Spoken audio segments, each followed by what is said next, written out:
Welcome back to the channel, guys, and welcome to the 2001 Toyota MR2 Spyder, commonly known as the MRS. I haven't driven a whole lot of these, or at least it's been a long time. My buddy Oleg had a original 1ZZ powered MRS, and I drove that and came away really disappointed by the engine relative to the rest of the chassis, which felt great. He then swapped in a 2ZZ, and I love that car. So here we are, back in another 2ZZ swapped MR2 Spyder, but this one has been prepped by the owner Calvin specifically for track work. As you can see, I mean, the interior is pretty stripped out. Removable steering wheel, no horn button, 6-point harnesses, bucket seats. I mean, this thing is hardcore. Without driver, it only weighs a little over 2,100 pounds. So actually a couple hundred pounds lighter than stock. As I mentioned, this car originally came with the 1.8 liter 1ZZ engine, only making 138 horsepower and 125 pound-feet of torque. But with the 2ZZ engine swap, a BlackTrax performance tune, Panic Link ECU, and a few other bolt-ons, this was dynoed at 178.2 wheel horsepower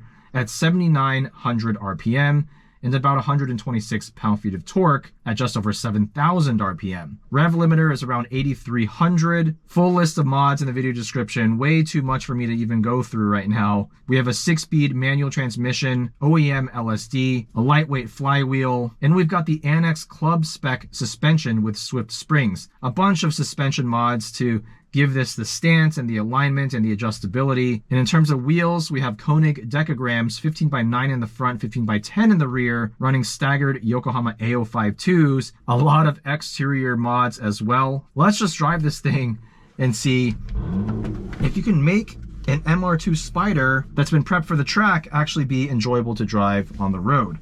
Now, because I have the harnesses on, I cannot put my phone in my pocket. Ah, there we go.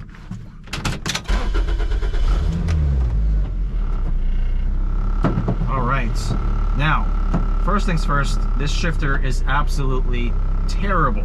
Literally feels like I am rowing the shifter through almost hardened cement. This thing is rattly, it's noisy, there's no AC. It's a full-blown race car. All right, 2ZZ time.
That just gives you incredibly sharp turning behavior. I mean, at 2,100 pounds, the curb weight of this car doesn't hurt either. But what Calvin has done here is turned what is a fairly soft and floaty little mid-engine sports car into an absolute weapon.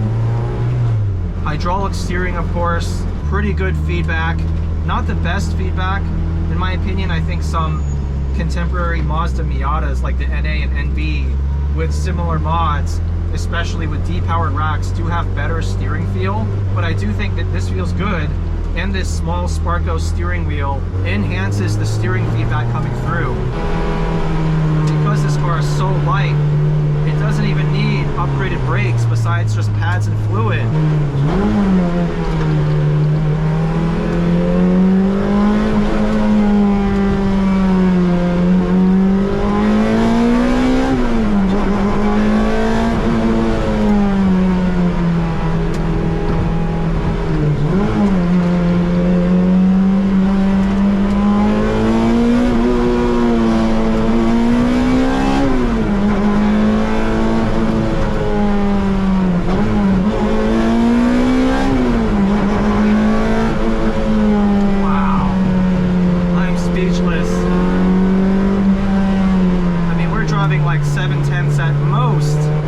still just so fun to drive.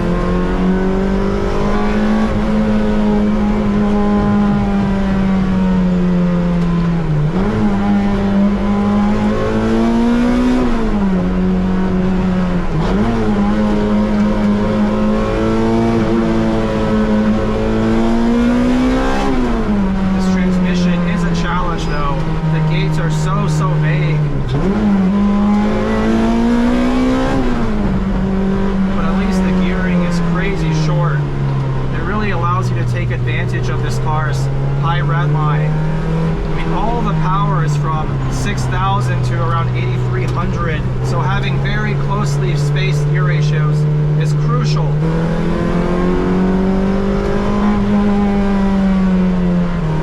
Wow, that response from the front. And because this isn't a high torque, high power engine, rear traction is not really an issue with this car, at least at canyon speeds. I imagine on track this car has plenty of corner exit traction, being mid-engine. Wow, this is really something else. This is definitely the most focused and enjoyable in terms of driving dynamics MR2 I've ever driven of any generation, including the AW11, the SW20. This is the best one. Calvin clearly knows what he's doing when it comes to setting up a car for the track.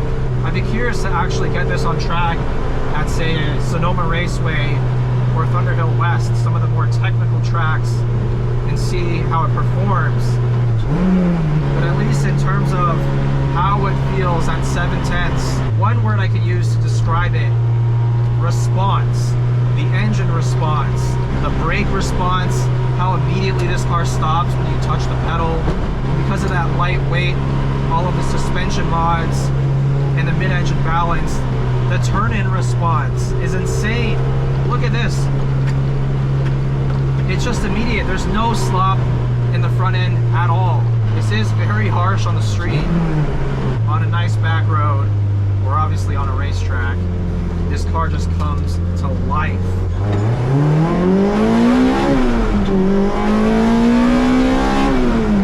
Wow. Just that pure induction growl. Almost more VTEC than VTEC. Just under 180 wheel horsepower.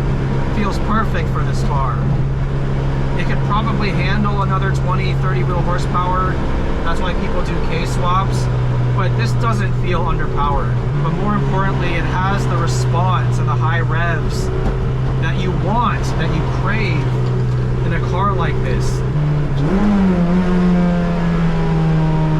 If there's just something you could do about this terrible shifter, maybe this C60 transmission is just tired.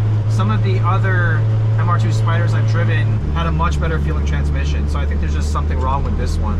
But what an absolute little riot of a car. I've been driving cars all morning, some amazing cars, the Huracan Storado, the 992.1 GT3, supercharged BRZ, turbocharged ND2 Miata, Cayman R, but this one is definitely the most enjoyable to drive. Is it the most livable? No, it's by far the least livable. But when it comes to these 20 to 30 minute spurts on the canyon road, there's nothing I'd rather have than a car just like this one. All right, guys, let me know what you think about this Toyota MR2 Spyder build. Even though it's a purpose-built track car, it's still a ton of fun to drive in the canyons. So big shout out to Calvin. Hopefully he gets this damn shifter fixed soon. Let me know your thoughts on this build down in the comments. Thank you guys for watching, and I'll see you in the next one.